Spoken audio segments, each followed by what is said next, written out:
Hello everyone, this is one update regarding what is happening in the markets since past maybe 1 week or so. Particularly this video is oriented towards a general discussion what is happening in past 1 week or so, and the major event being the likely default of China's Evergrande real estate group on its payments, and related what is the emerging, what is contagion that could trigger corrections in the stock market. It's a fear of corrections, but this video is just on the update.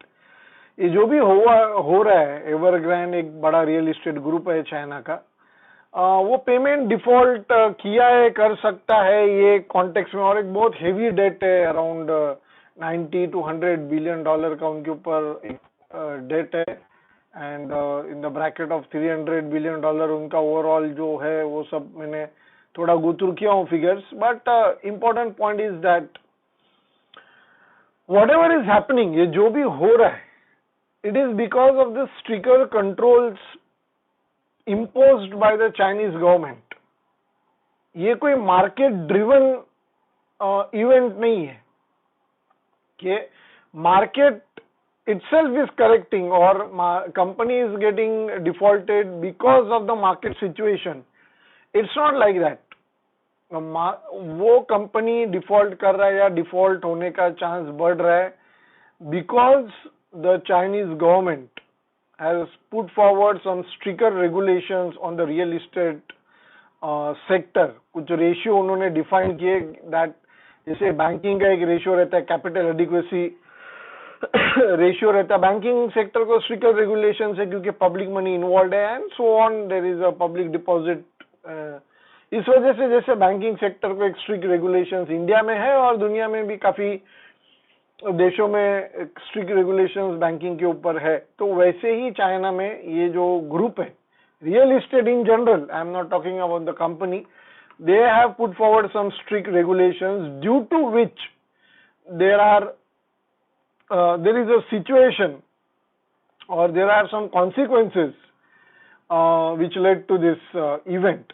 So what I understood that वो government पहले से ही, Chinese government crackdown कर रहे हैं पिछले कुछ महीनों से. आपने भी नोट किया होगा, वेदर इट इज एजुटेक, एजुकेशन सेक्टर के ऊपर जो बिग टेक्नोलॉजी प्लेयर्स है वहाँ के, टेंसेंट, अलीबाबा ग्रुप, इसके ऊपर उनका एक क्रैकडाउन चल रहा है, and it's for a better regulation, better public, you know, after a point कोई प्राइवेट कंपनी अगर इतना बड़ा हो जाता है दैट इट इज हैंडलिंग और it is influencing the public at large, तो there is need to have some sort of regulation. The same thing is happening in US, anti trust cases against Facebook, Google, और वही है कि influence एक बहुत ही अलग level पे influence कर रही है कंपनीज दुनिया को. So that's why the regulation China में तो वो क्विकली हो सकता है because of the communist party rule, the CPC, Chinese communist party, ये रूल करता है चाइना को, और they have a different governing structure जहाँ पे वो डिसीजंस बहुत क्विकली ले सकते हैं और जो भी रिफॉर्म्स है वो क्विकली इम्पोज भी कर सकते हैं. So this is the case of that. उन्होंने पहले एजुटेक के ऊपर क्रैकडाउन किया. There are steep corrections across एजुटेक sector in China, same with the other technology players. Tencent है, वो गेमिंग के ऊपर भी रिस्ट्रिक्शंस ला रहे हैं. मैंने कुछ पढ़ा है न्यूज़पेपर में, उससे मैं ये समझता हूँ कि they are now trying to impose 40 minutes limit on the young children while they are interacting on these apps with the interaction जो है गेमिंग में, वो एक 40 मिनट्स तक लिमिट करने का वो ऐसा एक स्पेकुलेशन है. सो इस टाइप के रेगुलेशन वो खुद इम्पोज कर रहे हैं, ये कोई मार्केट ड्रिवन करेक्शन नहीं है. आई मीन ये जो फियर, जो कंटेजियन मतलब ये, इसका एक स्पिल ओवर इफेक्ट आएगा और बाकी ग्लोबल स्टॉक्स में, स्टॉक मार्केट में करेक्शन होगा. इट्स वेरी अनलाइकली है. It will, there will be spill over effect definitely, but it will be limited to China and very very close जिनका China से relation है उनके ऊपर ये इन्फ्लुएंस करेगा. यस, कमोडिटीज जो स्टील है और जो भी कंजम्पशन पैटर्न है, because of this major default, this could lead to slump in demand, or there could be restructuring in the real estate sector of China और banking sector, finance sector. Restructuring की वजह से थोड़ा stress आएगा वो, और उससे इंडिया या जो बाकी देश है ये डायरेक्टली कनेक्टेड नहीं है. नॉर इन इंडियन कंपनीज और Indian banks have any substantial exposure to this company और चाइनीज मार्केट. तो ये नहीं, बट स्पिल ओवर इफेक्ट जो कमोडिटीज में आएगा, particularly I am talking about commodities and related things, उसमें इसका स्पिल ओवर इफेक्ट जरूर दिखेगा. स्लम्प आएगा डिमांड में, थोड़ा एक करेक्शन आ ही गया है. So that is one consequence I would say. सो ये एक मेजर इवेंट हुआ है पिछले वीक में, which I wanted to highlight. It's been more than a week I haven't put any video on the channel. सो ये एक ये है.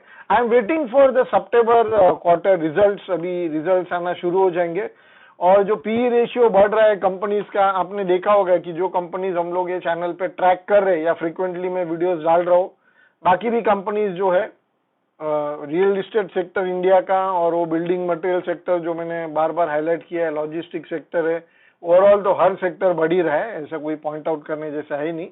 But digitisation, real estate sector, data centres, renewable energy and all these things, electric vehicles, new emerging electric ecosystem, all these themes, this is a large themes in upcoming long term 20-30 years. तो मेरा long term outlook ही रहता है whenever I discuss something.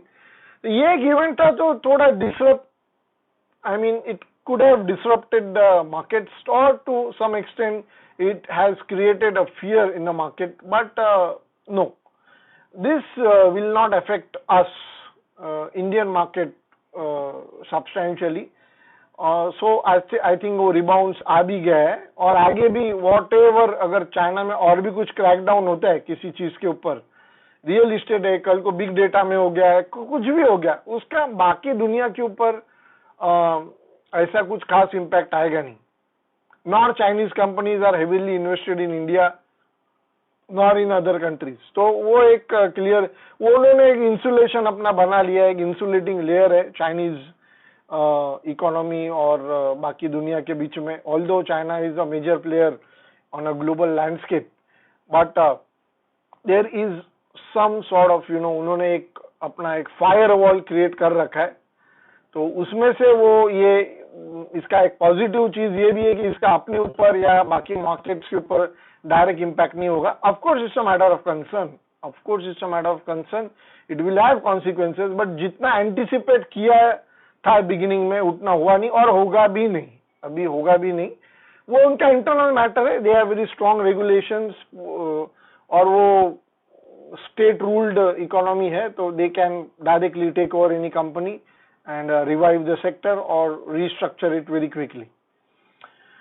So far as our markets are concerned, जो timing है वो सब देखते हुए September quarter is going to be very exciting. I would say results likely to be exciting. कुछ theme मैंने पहले पॉइंट आउट किए है, बिल्डिंग मटेरियल एक उसमें से थीम है, और कंपनीज डिस्कस किए मैंने, जो आप पॉलीकैप किया, जो भी पहले की वीडियो है तो मैंने बाकी काफी कंपनीज का नाम भी लिया है. इलेक्ट्रिक व्हीकल, इलेक्ट्रिक इकोसिस्टम के ऊपर जस्ट इसके पहले वाले वीडियो है, that also you can refer. And then very very new technologies are coming up. Reliance group has entered this polysilicon, ये जो सोलर पैनल मैन्युफैक्चरिंग है उसमें वो they are entering. Adani Group has invested, planning to invest heavily in the renewable energy. तो ये themes है वो ये चैनल पे डिस्कस होंगे एज इट्स इमर्ज, और थोड़ा सब्सटैंशियल इमर्ज होने के बाद ही पॉइंट वो डिस्कस करने जैसा है. जस्ट अ न्यूज और just a speculation is not a point to be discuss. इसके लिए ये भी मैंने जो एवरग्रैंड ये जो पॉइंट है ये थोड़ा मेच्योर होने के बाद ही मैं वीडियो बना रहा हूँ, not when it was just beginning.